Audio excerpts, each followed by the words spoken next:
ขอให้พวกเขาทั้งหลายเนาะที่เชื่อพระเยซูคริสต์เจ้าแล้วนั้นให้ฮู้ว่าพระเจ้าของเฮาฮักพวกเฮาฮักจนสุดอกสุดใจพุ่นแหละพระเจ้าฮักพวกเฮาเป็นแก้วตาดวงใจของพระองค์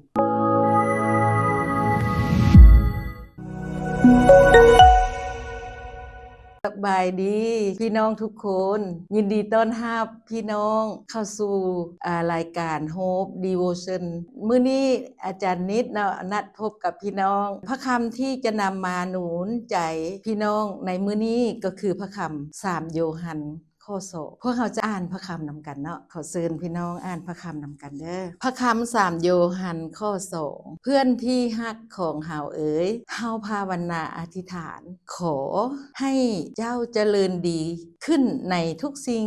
และให้มีสุขภาพดีแข็งแรงเหมือนดังจิตวิญญาณของเจ้าเจริญดีอยู่นั่น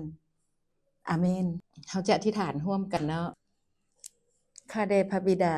ของพวกลูกทั้งหลายผู้ยิ่งใหญ่สูงสุดอยู่ถึงมหาสวรรค์พวกลูกขอการทรงนำพามาจากพระวิญญาณบริสุทธิ์เจ้าซึ่งพระเยซูคริสต์เจ้าประทานพระวิญญาณบริสุทธิ์ให้แก่พวกลูกทั้งหลายเพื่อพวกลูกจะได้ดำเนินชีวิตในทางของพระเจ้าขอให้ถ้อยคำที่พวกลูกจะกล่าวต่อไปนี้ให้เกิดผล30เท่า60เท่าและ100เท่าพวกลูกอธิษฐานขอการทรงนำพามาจากพระวิญญาณบริสุทธิ์ในพระนามพระเยซูคริสต์เจ้าอาเมนมื้อนี้เนาะอาจารย์ใส่หัวข้อว่าความฮักของพระเจ้ามั่นคงดำรงอยู่สืบไปเป็นนิจซึ่งพระเจ้าได้เป็นห่วงพวกเฮาหลายเนาะพระเจ้าได้เป็นห่วงพวกเฮาหลายพระเจ้าฮักพวกเฮาและพวกเฮาก็ฮักพระเจ้าสุดอกสุดใจสุดกำลังความคิดของพวกเฮาและก็ฮักเพื่อนบ้านเหมือนฮักตนเองฉะนั้นพระเจ้าจึงสอนให้พวกเฮาเนาะให้พวกเฮาฮักซึ่งกันและกันเนาะให้ชีวิตของเฮาเจริญดีและให้เฮามีสุขภาพที่ดีแข็งแรงเนาะให้จิตวิญญาณเฮาฮู้ว่าเจริญดีอยู่แล้วเนาะเพราะว่าพระเจ้าอยู่นำเนาะข้อที่1เนาะข้อที่1ใหญ่ใส่หัวข้อว่าภาวนาอธิษฐาน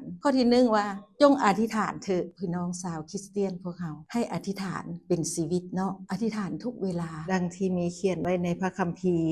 1เทสาโลนิกบทที่5ข้อ17กล่าวไว้ว่าจงภาวนาอธิษฐานอยู่ทุกเวลาอธิษฐานเหมือนลมหายใจเนาะเพราะว่าพระเจ้าฮักเฮาเด้เฮาอธิษฐานทูลขออยู่ในการทรงสถิตของพระเจ้าเพื่อพวกเฮาจะได้รับการปกป้องคุ้มครองจากพระเจ้าการอธิษฐานของพวกเฮานั้นให้พวกเฮาอธิษฐานทุกเวลาทุกสิ่งเด้พี่น้องเนาะเฮาจะอธิษฐานทุกอย่างทุกเรื่องบ่ว่าจะไปออกจากเหือนไปหรือว่าอยู่ในเหือนก็ตามเนาะความปลอดภัยอยู่ในเหือนเฮาก็ต้องให้ปลอดภัยเพราะว่ามีไฟมีน้ำเฮาจะเฮ็ดอยู่เต้นกินบ่เฮาเฮ็ดอันใดเฮาก็ได้อธิษฐานหมดพี่น้องออกจากเหือนไปเฮาก็อธิษฐานอีกอธิษฐานทุกเวลาทุกลมหายใจนั่นแหละเนาะจำ1เนาะเมื่อกี้นะจำ2บัดนี้เฮาอธิษฐานเพื่อสายการจัดตั้งของพวกเฮาด้วยพี่น้องที่รักนอกจากอธิษฐานเพื่อทุกอย่างแล้วเฮาก็อธิษฐานเพื่อทางอำนาจการปกครองภาครัฐเนาะสายตั้งสายขวางเนาะสายตั้งก็คือศูนย์รวมคริสตจักรข้าวประเสริฐสปปลาวทั่วประเทศเฮาได้และก็อธิษฐานเพื่อทางอำนาจการปกครองด้วยให้พวกเพิ่นน่ะเจริญดีขึ้นเนาะพาประชาชนดำเนินชีวิตให้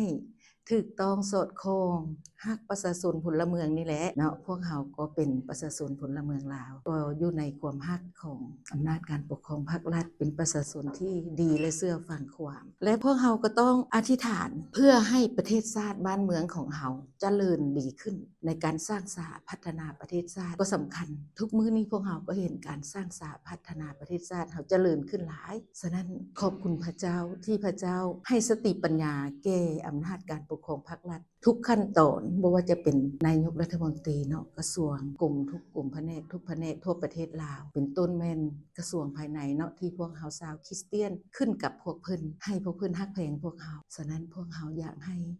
พวกเฮาอยู่ในความฮักของพระเจ้าคืออยู่ในความฮักของอำนาจการปกครองเนาะให้เพิ่นฮักแพงพวกเฮาเพราะว่าพวกเฮาก็ฮักแพงพวกเพิ่นเหมือนกันอันที่ต่อมาเนาะคืออยากให้เจริญดีในทุกสิ่งพี่น้องที่ฮักแล้วก็ทางอำนาจการปกครองด้วยเนาะถ้าได้เข้ามาเบิ่งก็ให้ฮู้ว่าพวกเฮาฮัก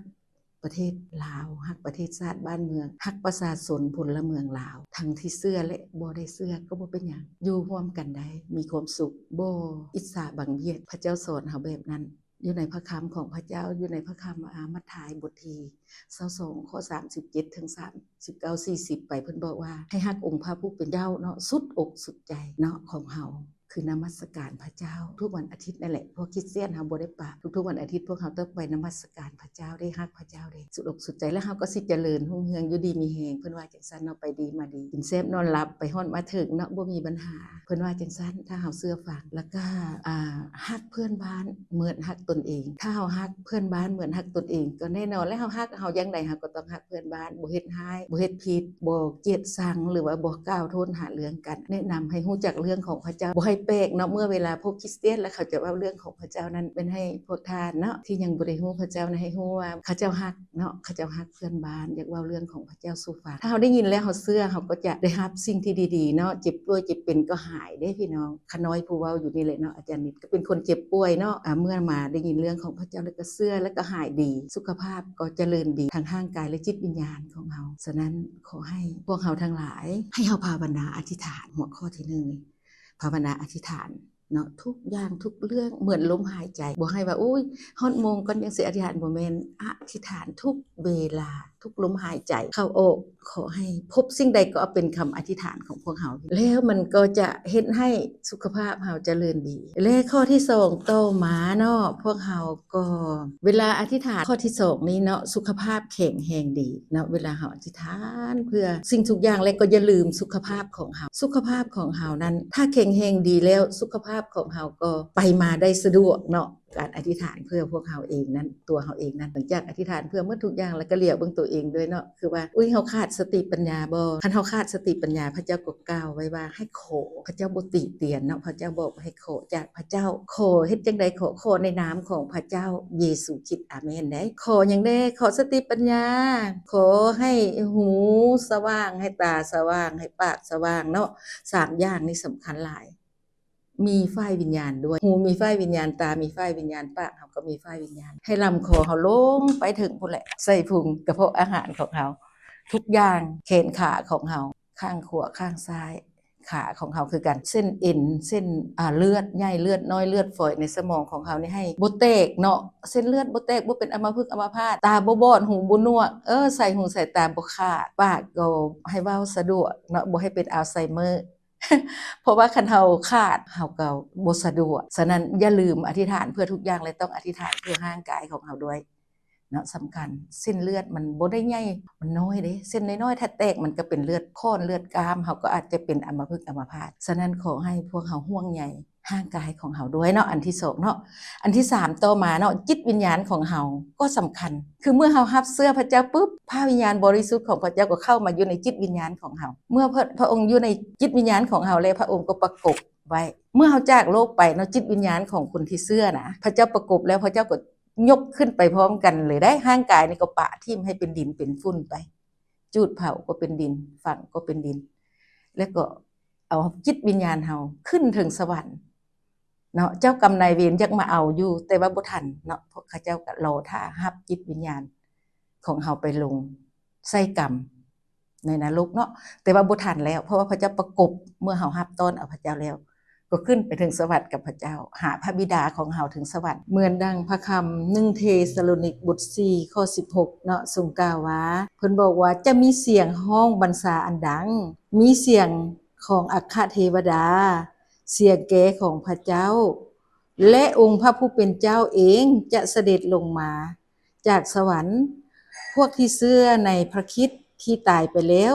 ก็จะเป็นคืนมาสู่ชีวิตนี่แหละเนาะพี่น้องเนาะอยากให้เข้าใจตอนนี้เมื่อเฮาจากโลกไปเนาะพระเจ้าเอาจิตวิญญาณเฮาขึ้นไปแล้วและอีกวันนึงเด้พระเจ้าสินำพวกเฮาลงมาเนาะวันนั้นเป็นวันสิ้นยุคสิ้นโลกและพระเจ้าสินำวิญญาณของผู้ที่เชื่อทุกคนลงมากับพระองค์แล้วทุกคนก็จะคืนขึ้นมาสู่ชีวิตเหมือนดังพระคัมภีร์ตอนนี้ได้กล่าวไว้ผู้ที่ตายแล้วเชื่อพระเยซูนั้นก็จะคืนมามีชีวิตแล้วพระองค์ก็จะรับเฮาขึ้นไปถึงสวรรค์หมดดังนั้นแหละพระคัมภีร์ตอนนี้จึงบอกว่าท่านที่ฮักของเฮาเอ๋ยเฮาภาวนาอธิษฐานขอให้ท่านทั้งหลายเจริญดีในทุกสิ่งเนาะทุกสิ่งเนาะทุกสิ่งพี่น้องทุกสิ่งและขอให้สุขภาพร่างกายของเฮาก็เข้มแข็งเพิ่นว่ามอบฝากให้กับพระเจ้าปัวผ่าตัดเวลาเฮาหลับนอนให้พระเจ้าผ่าตัดเวลาเฮาอาบน้ำให้พระเจ้า ส่งโลหิตของพระองค์เข้ามาในเส้นเลือดใหญ่เส้นเลือดน้อยเส้นเลือดฝอยขอไฟพระวิญญาณบริสุทธิ์เข้าไปนำด้วยเนาะเข้าไปนำเพื่อให้ไปเติมเต็มเลือดของเฮาที่มันแค้นมันเหนียวให้มันบ่แค้นบ่เหนียวให้มันไปไหลสู่ร่างกายฉะนั้นคริสเตียนเป็นอัมพฤกษ์อัมพาตอธิษฐานเนาะถ้าหาพี่น้องอธิษฐานห้องใส่พี่น้องหมดโลกแหละอธิษฐานเพื่อก็ดีไวเนาะดีไวเพราะว่าหลายคนขอแล้วก็เลือดพระองค์ก็เข้าไปไฟของพระองค์ก็เข้าไปสำระให้สะอาดบริสุทธิ์นะเพิ่นว่าจังซั่นฉะนั้น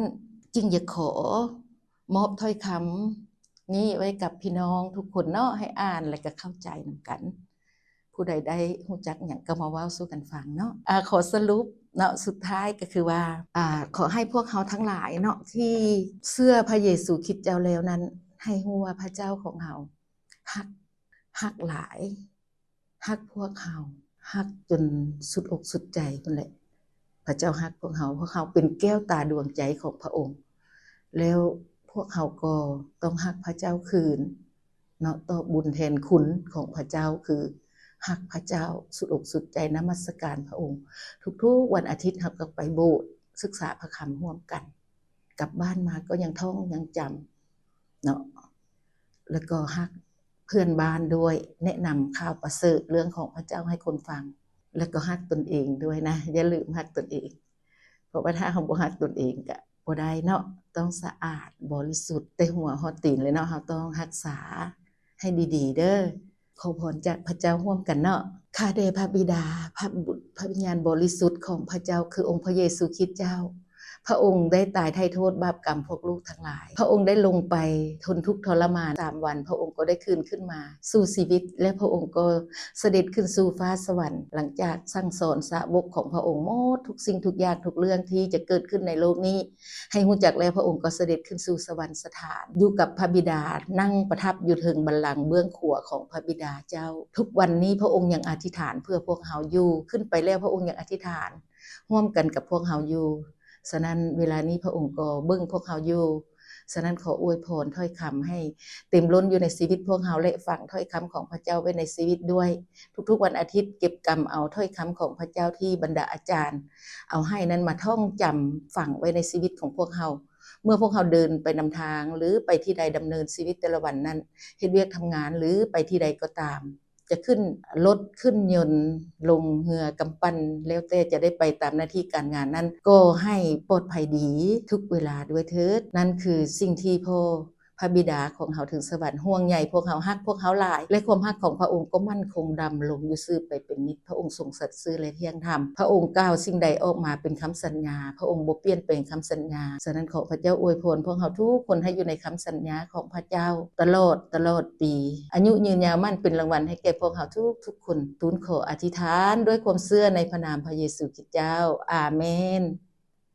ขอพระเจ้าอวยพรพี่น้องก็สามารถเป็นส่วนหนึ่งในการผลิตรายการต่างๆของพวกเราได้ด้วยการกดไลค์กดแชร์กด Subscribe อธิษฐานเพื่อและถวายทรัพย์เพื่อสนับสนุนพันธกิจของพระเจ้าเพื่อเฮ็ดให้ถ้อยคำของพระเจ้าไปถึงทุกคนขอให้พระเจ้าอวยพรพี่น้อง